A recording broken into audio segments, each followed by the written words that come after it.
La mitología griega es muy curiosa, porque normalmente cuando se enseña te da la impresión de que es esta cosa que más o menos tiene sentido. Sí puede haber algunas versiones de historias que se contradigan o sean un poco diferentes, pero puedes entender las cosas en general. Se supone que es la parte fácil y divertida de la cultura clásica que podemos enseñar a los niños, y por eso me resulta tan curioso que muchas de las cosas que se dan por sentadas o que suelen aparecer en recopilaciones modernas de mitología no aparecían demasiado en esa mitología clásica.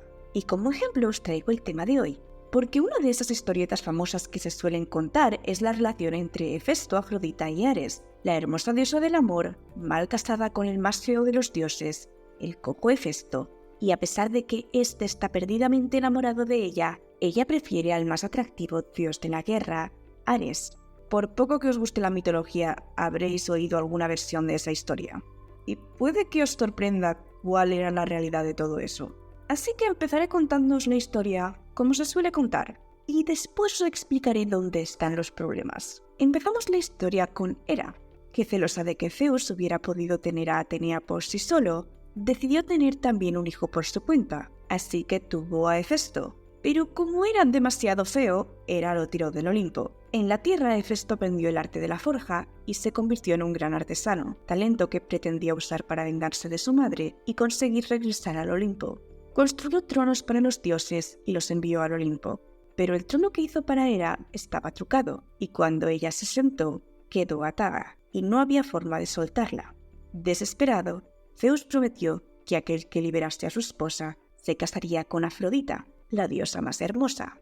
Varios dioses lo intentaron, pero no lograron nada, y acabaron llegando a la conclusión de que solo aquel que había construido el trono sabría cómo liberarla, así que tenían que llevar a Hefesto hasta el Olimpo. Primero, Ares, el dios de la guerra, intentó llevar a Hefesto a la fuerza, pero fracasó, y después lo intentó Dionisio, que no solo era un buen amigo de Hefesto, sino que además era el dios del vino, así que después de unas cuantas copas, consiguió convencerlo de que fuera al Olimpo y liberara a Hera, cosa que hizo sin problemas, y tal como había prometido Zeus, se casó con Afrodita. Pero la propia Afrodita no es que estuviera muy contenta con este matrimonio, y a la primera oportunidad que tuvo, empezó a engañar a su marido con un dios mucho más apuesto, Ares.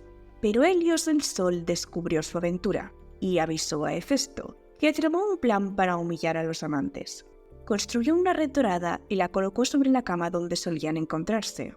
Cuando Afrodita y Ares se tumbaron sobre la cama, la trampa se activó y los capturó. Hefesto llamó al resto de dioses para que fueran testigos de la infidelidad de su esposa, y los dioses se rieron. Si se estaban riendo de Afrodita y Ares o de Hefesto, es algo que no está muy claro. Apolo y Hermes estaban haciendo bromas de cómo no les importaría estar atrapados en una red si podían estar tan cerca de Afrodita. Al final, Poseidón consiguió convencer a Hefesto de que los liberara, prometiendo pagar la multa por adulterio.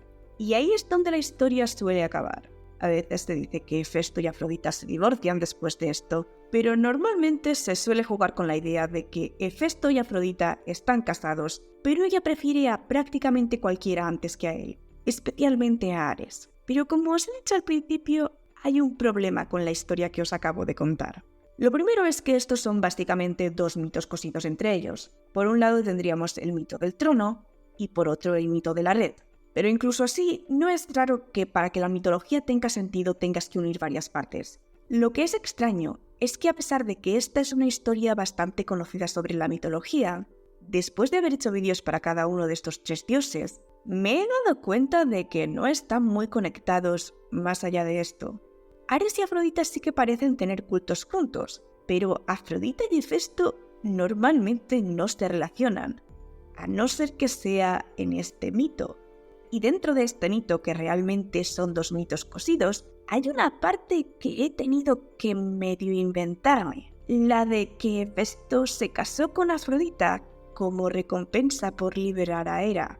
Esto es algo que he oído varias veces, pero no he podido encontrar en ninguna fuente clásica. Es posible que se me haya escapado. La mitología tiene la tendencia de tener mitos conocidos en lugares extraños, pero no he podido encontrar a ningún autor que diga que Afrodita y Hefesto se casaron por esto. Sí que he podido encontrar uno que cuenta cómo, después de liberar a Hera, Zeus dijo a Hefesto que le concedería aquello que quisiera, Pero Hefesto no le pidió a Afrodita. En lugar de eso, Poseidón, que seguía cabreado por haber perdido Atenas, convenció a Hefesto para que pidiera la mano de Atenea y así fastidiarla a ella. Y Zeus se la entregó y supuestamente intentaron hacer la boda. Pero Atenea se acabó revelando, lo que acaba con la semilla de Hefesto cayendo en el suelo y sorpresa, en realidad esto era el mito de Erictonio. Este es el único ejemplo que he podido encontrar de que Hefesto consiga una novia como resultado del truco del trono. Y esa novia ni siquiera es Afrodita. Viendo los estudios que se han hecho alrededor del mito del trono, lo más probable es que no fuera una historia de cómo Hefesto conseguía una esposa, sino sobre cómo Hefesto lograba reclamar su lugar entre los dioses. Además añadiré que aunque la versión más conocida es que Hera lo tira del Olimpo después de ver que no le había salido tan perfecto como esperaba, hay otra versión en que quien lo expulsa del Olimpo es Zeus. En este caso, Hefesto sería hijo de ambos, y cuando Zeus intentaba castigar a Hera por su último intento de destruir a Heracles, Hefesto se interpuso y Zeus lo tiró del Olimpo rompiéndole las piernas. No es que ninguna de estas dos versiones sea la correcta. De hecho, a pesar de que parecen contradictorias, las dos aparecen en la Ilíada. Solo lo menciono para que veáis que Hera no es siempre tan mala madre y que la venganza también podría ir dirigida contra Zeus. Pero incluso si el mito del trono realmente no tiene nada que ver con emparejar a Afrodita y Hefesto, aún tendríamos el mito de la red. Y aquí es donde tengo que deciros que este mito es muy raro, porque Afrodita y Hefesto son una pareja muy rara. Normalmente, oímos que Afrodita es la esposa de Hefesto, porque este mito es muy conocido, pero es más normal que Hefesto tuviera otra esposa, una de las Gracias o Carites, y era mucho más normal que a Afrodita se la asociase con Ares, aunque no estuvieran casados. Así que, ¿cómo es que el mito de Afrodita y Hefesto ha acabado siendo tan conocido? Probablemente sea por dónde aparece ese mito, porque todo lo de la red aparece en la Odisea, que es un libro famoso y con bastante influencia. Lo curioso es que prácticamente no se puede encontrar ese mito en ningún lugar que no esté directamente influenciado por la Odisea, lo que es aún más curioso cuando lees la versión que aparece en la Odisea, porque en esa se podría considerar que el matrimonio de Afrodita y Hefesto se rompe. Más o menos hay un par de palabras que pueden significar cosas diferentes. La otra cosa importante de que sea una historia que aparece en la Odisea es que aparece dentro de ese contexto. Está ahí para servir los temas de la Odisea. ¿Cómo exactamente es algo que se discute? Pero se suele decir que Hefesto es un personaje que tiene paralelismos con Ulises. Partiendo de ahí, se dice que el mito sirve para demostrar cómo el hombre ingenioso puede vencer al gran guerrero que parece llevarle ventaja en todo, valiéndose de su astucia. O puede que esté intentando reflejar el posible destino que le espera a Ulises una vez regrese a Ítaca, ya que ha dejado a una preciosa esposa que puede que como Afrodita le haya sido infiel y acabe humillado igual que Hefesto. Cómo lo interpretes depende de si crees que Hefesto sale ganando o perdiendo en esta historia. Fuera del contexto de la Odisea, o de textos que quieren recordar a la Odisea, es extraño que se empareje a Afrodita con Hefesto. De hecho, mientras intentaba encontrar ejemplos de Afrodita y Hefesto siendo una pareja de alguna forma, he encontrado más ejemplos del amor no correspondido que Hefesto siente por Atenea que por Afrodita.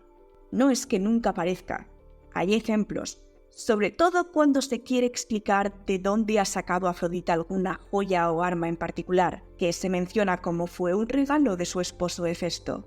Pero también os diré que cada vez que aparece algún tipo de joya o arma ligeramente especial, se suele decir que fue un regalo de Hefesto sin necesidad de que sea el esposo de nadie. Así que, si Hefesto y Afrodita no están demasiado relacionados, y lo estaban mucho menos antes de que se escribiera la Odisea, ¿cómo es que acabaron emparejados en la Odisea? Puede haber un millón de razones para esto, pero una que se ha sugerido tiene que ver con los orígenes de Afrodita. Uno de los títulos que se suele usar para Afrodita es Cipria, que normalmente se asocia con que tiene una relación especial con la isla de Chipre, pero puede que también esté relacionado con Cozar o Ajasis, el dios Teucarit de los herreros, la construcción y la magia, La teoría es que Cipria podía venir de una versión femenina de este dios, puede que incluso siendo la consorte de Cózar, lo que daría una razón para juntar a Afrodita con el dios de los herreros, ya que tendría raíces como una diosa de la metalurgia.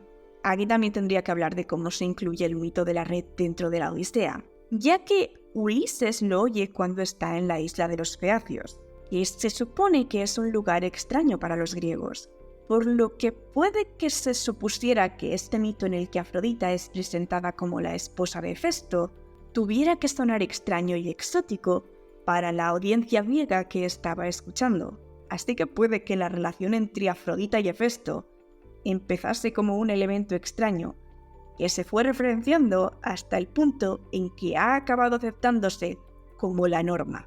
Y eso es solo un ejemplo de lo complicadas que pueden llegar a ser esas partes que se dan por sentadas dentro de la mitología griega.